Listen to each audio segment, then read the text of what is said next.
Okay, folks, it's your buddy Mike Messier, Mike's Instant Movie Review. So, not another church movie.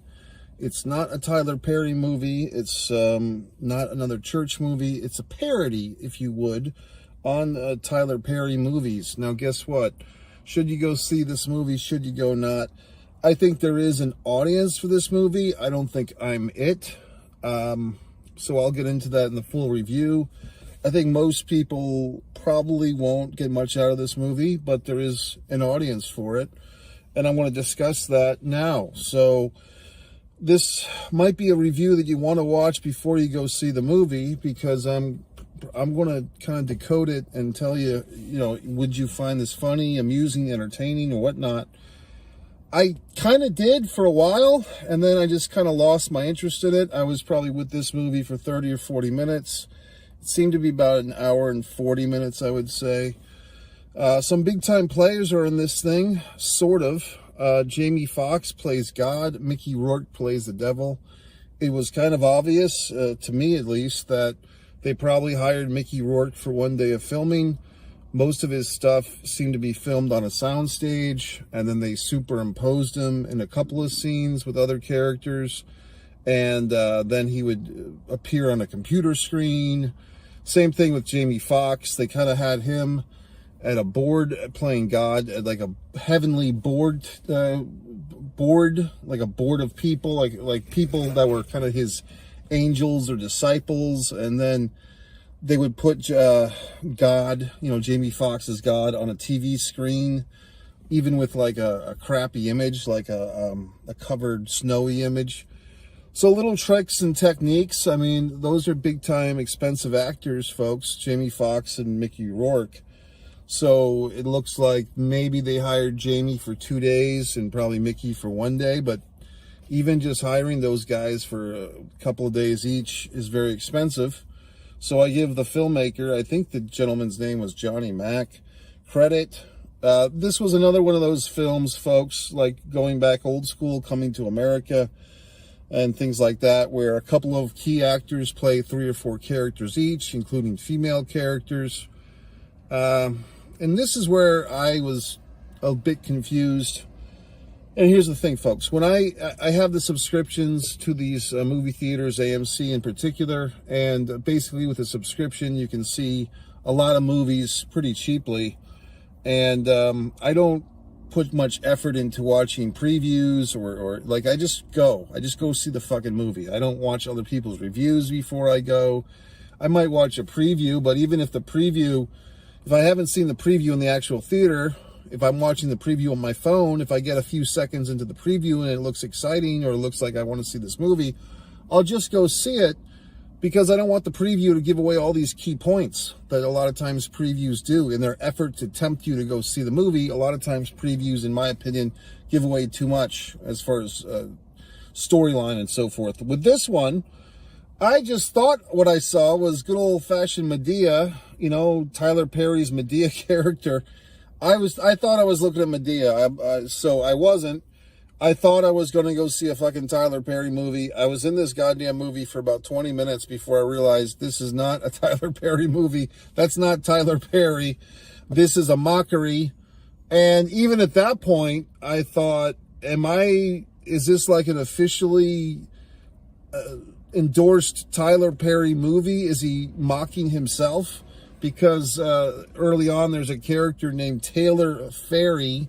That's how it's pronounced, Pharry.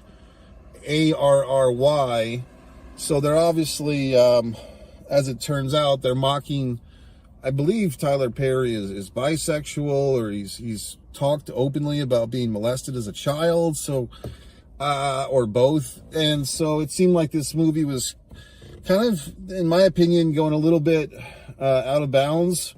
If the guy was the victim of sexual abuse as a kid, and now you're calling him Tyler Farry or Taylor Farry, I thought that's a little, I don't know if that's in good taste for comedy. I mean, not to be the fucking comedy police or whatever the fuck, but still, I don't know. I mean, it really felt like whoever made this movie, whether it's Johnny Mac or whoever the fuck made this thing, they have a real hard-on in a negative way for Tyler Perry. They really don't like the guy. It didn't seem like a good-natured rib, like a good-natured joke amongst friends. It seems like there was some type of business background, some type of deal went wrong between these folks who made this movie against Tyler Perry, because it seemed very mean-spirited for the most part, at least to my eyes, okay? And I'm not in the inner circles of these folks. Kind of wondering, you know, in some regard, I can understand Mickey Rourke doing this thing for the paycheck. I'm a little surprised that Jamie Foxx was in this movie, to be honest with you, because it kind of seems like slumming for Jamie Foxx, quite frankly. What else? The camera work was atrocious at times in this movie. Was the camera work supposed to be a parody of Tyler Perry's movies? And here's the other thing, in full disclosure, I haven't seen enough Tyler Perry movies in my day to really appreciate all the inside riffs and jokes and stuff. I think the last Tyler Perry movie I saw, I know I saw him in some of his action stuff or whatever that fuck that was, but I've seen some other things. I'm trying to remember what the fuck I saw. You know, the guy fucking a wife, fucking some other chick or whatever the fuck, fucking a white woman and not his wife. I think I saw that one, whatever that was called. That'd be a good title, fucking a white woman and not my wife. But basically, Madea goes to jail. I think there's been 2 of those, 2 or 3. And I think I saw the first one, and I was shocked and amused that he put Rudy as a fucking prostitute. You know, I was like, what the fuck? That's Rudy. You know, and like Rudy was all grown up and all sexualized and being a whore, and I was so shocked. So, but that's 20 fucking years ago. So here with this movie, there's a lot of references to Tyler Perry movies, obviously. Some even I could get with my limited knowledge of the Tyler Perry universe or whatever the fuck. But the ones that I got, I don't know if they were just funny or just references. You know what I mean? Like there was a lot of references to, we do all these movies are going to be in jail. You know, okay. Here's the problem. You ready? Tyler Perry movies, I guess at least the Madea ones, are kind of parodies in the first place. You know, like Madea, in my interpretation, is Tyler Perry kind of mocking, you know, the big Southern grandma lady who cooks all the fucking brownies and chicken and makes everybody happy and has the sweet potato pie at the fucking picnic, but then she's talking shit about the whole family. So Madea is like a parody of the culture, as they say, okay?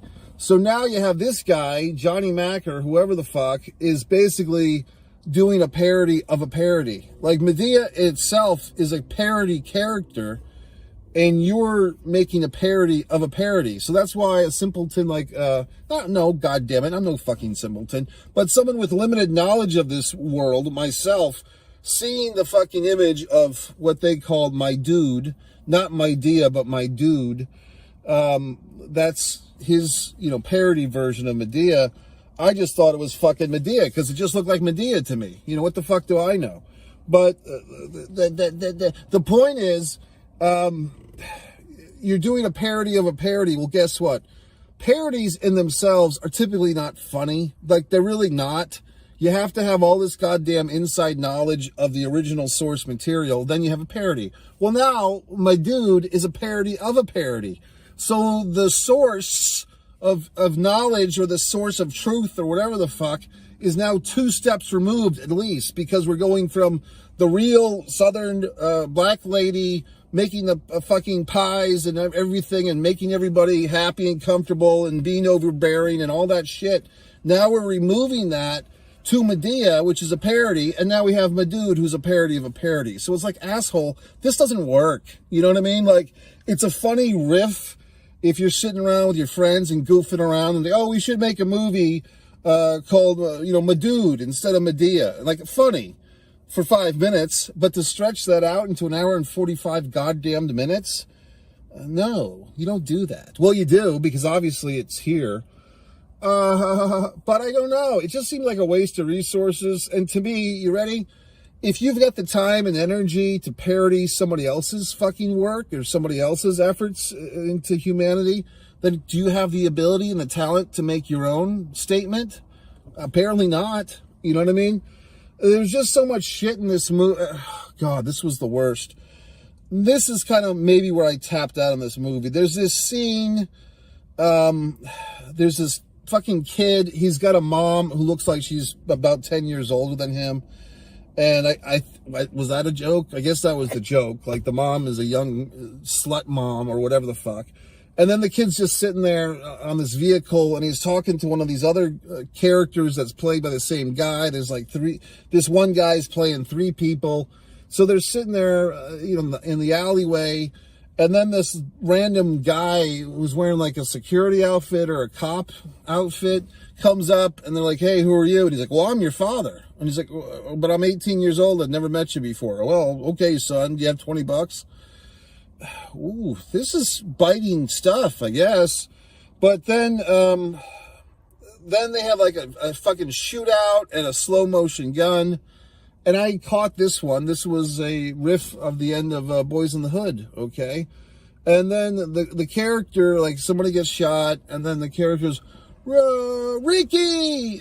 And he goes, oh, wrong movie, Mikey! And then it's like, movies, even parodies, folks, if you have to stop the action and the flow of your movie to announce that you're making a joke, you've lost. You've lost.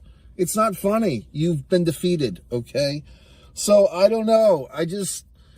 Like I said, is there an audience for this movie? Sure. I mean, people, basically this is the audience. It's like, if you've watched every fucking Tyler Perry movie, but you've hated them, or for some reason you watch all the Tyler Perry movies, but you hate his guts, or you think he's a loser, or whatever the fuck you think, then you'd probably like this movie. Because this is a movie for informed Tyler Perry fans that hate his ass. They hate him. That's the target audience.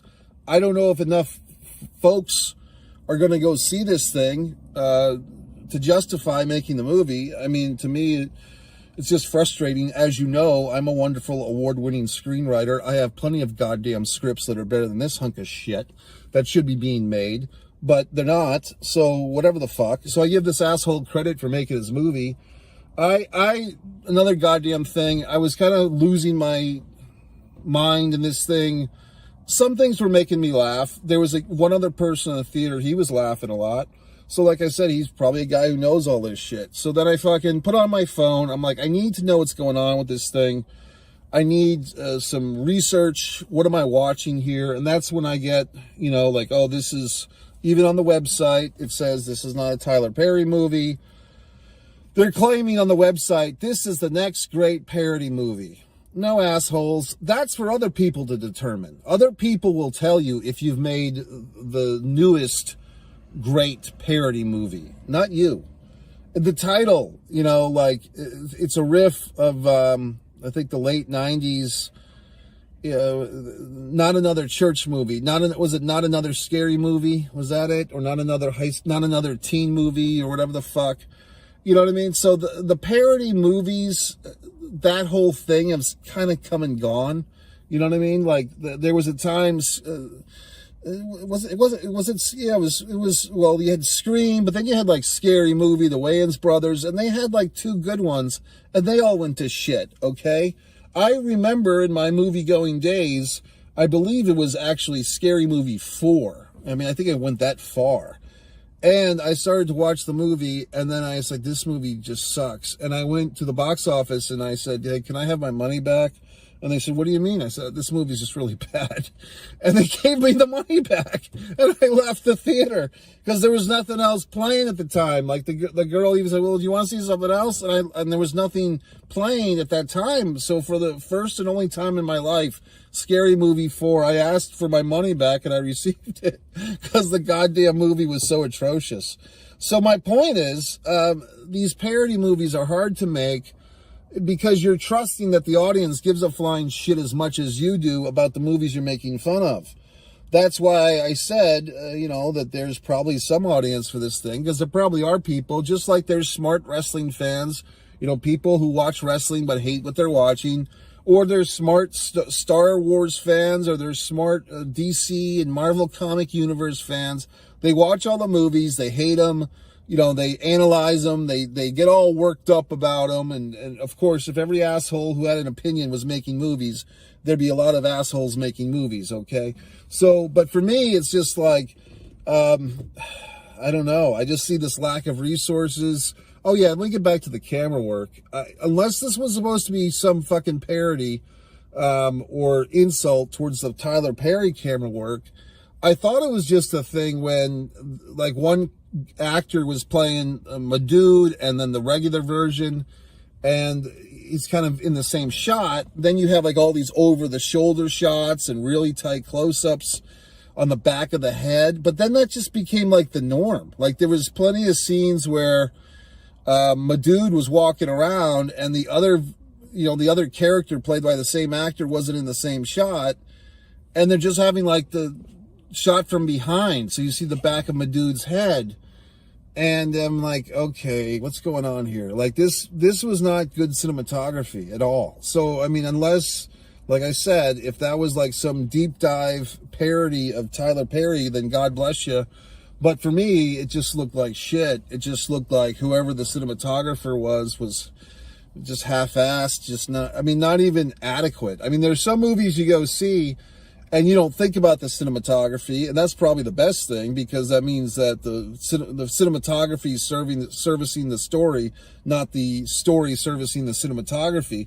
Then there's other movies that people, make a milkshake about because they're so wonderful cinematography, you know what I mean? And sometimes those movies are just relying on the good cinematography to coast through an otherwise not so great movie. This one, it's like the cinematography is not servicing the story. It's just jumping out as being bad, like not professional, not even average, but just like bad. Okay. And like I said, the whole thing with like, oh, we've got Mickey Rourke. Oh, we've got Jamie Foxx. Okay. You paid both of these. You probably paid Jamie Foxx for 2 days, which is a hell of a lot of money, even for 2 days. And probably Mickey Rourke you paid for a day. And, a decent chunk of change going to those guys, but you're not paying them like a fucking DC Universe salary or whatever the fuck. You're not paying like the Iron Man 2 Mickey Rourke bill by any means. Anyway, so that's it, folks. Those are my thoughts. A good, I don't know, I was going to say a good try, but I mean, I just feel like something like this, the stuff that I understood was so mean-spirited, making fun of this Tyler Perry guy, whatever his deal is, if he's gay or bisexual, or he was molested as a child, or whatever the fuck. His relationship with Oprah Winfrey, I mean, this character was kind of funny. Oprah Windfall was a direct insult, parody, as they say, to Oprah Winfrey. And like having God's cell phone number and stuff. I thought that stuff, I mean, it had potential and it was kind of funny in some regard. But like I said, you have to be deep into this shit to really get any of these jokes. And I guess I have one toe in the ocean of information about this stuff. But I just really felt like, okay, this gentleman, Johnny Mac, really fucking hates Tyler Perry's guts. He can say that it's a parody and it's a good-natured romp, but not really. I mean, it's a hit piece. It's basically what it is. It's a self-destruction of Tyler Perry movie. It's, let me shit all over this guy, his sexuality, his career, his livelihood, whatever he's accomplished. Let me just take an hour and 45 minutes drizzling shit on this guy's life and career and call it my movie. Okay, good for you. One thing that was interesting was towards the end of this thing, he's like, the Taylor Ferry character is showing how he's like squeezing an intern for the screenwriting. And I thought that was kind of funny. Like, that was funny. Oh, you ready? The courtroom scenes, I believe it was Vivica A. Fox. Was that her as the fucking judge? Not Gabrielle Union, Vivica A. Fox, who I've always enjoyed her. But obviously all those courtroom scenes were filmed in one day, which is fine. The typing person, whatever the fuck, I think she was wearing the same outfit for both, or like 2 or 3, courtroom scenes. It takes, 10 minutes to change her out into a different outfit. They couldn't be bothered to do that. Also, there was this giant HD TV in the courtroom. And you're saying, well, so what? Here's a little new fucking pet peeve of mine with these movies, folks. If you go to a movie, you see a movie or a TV show, and there's like a scene where there's a giant HD TV in the picture. Like, you're watching the movie, but in the background, there's this giant HD TV that's not plugged in. There's nothing on the screen. It's just there. It's entirely distracting. It's hack. So for whatever the fuck reason, there's this giant, like, 96-inch HD TV in the courtroom, and maybe there's a reason for that in real courtrooms. I don't know. I don't get arrested all the time, okay? But for me, it's just an eyesore. It's like you're taking up, in the film that I'm watching, there's another screen, a screen within a screen that has nothing on it. It's serving no purpose. And it's not cinematic. It's not cinematic to have a giant fucking turned off, powered off HD TV in the middle of your shot. It doesn't look good. So, I mean, I always have to, it's like I have to reach my giant mind out and help everyone make their fucking movies because they don't realize what the hell they're doing. Same thing with this horse shit, folks. When you fucking make a movie and you have text bubbles on screen, so goddamn lazy, okay? Oh, the characters are texting, so here's the text bubbles on the fucking screen so you can read along. Well, Jiminy horse shit on a stick. I could have stayed home. Who gives a fuck? I mean, the texting on screen is atrocious. It's god fucking awful. So I don't know what to tell you. Actually, I don't think this movie did a whole lot of that I remember. But just the HD TV fucking thing, it's god awful. It really is. Oh, for Christ's sakes. So I don't know. I mean, I don't know. I really don't. I mean, just the Mickey Rourke character just magically superimposed into the fucking men's room scene. It's like, okay. You know, it just reeked of like cost cutting and laziness and horse shit and inside jokes that no one's going to give a fuck about. And whenever you make all these fucking pop culture jokes, oh, I'm making a reference to Kim Kardashian. Well, who gives a fucking 5 years? Well, I mean, in her case, she's been around forever, but other things like, you know, pop culture jokes, they don't stick to the wall, okay? Because pop culture changes so goddamn often. There was a reference in this thing to Oprah Winfrey. You get a car, you get a car, you get a car. Is it funny now? I mean, that was 10 years ago. This is 2024. When did that thing happen? 2014, 2015. So if this movie had come out then, it might have been funny 8 or 9 years ago. But now it's just horse shit. Okay?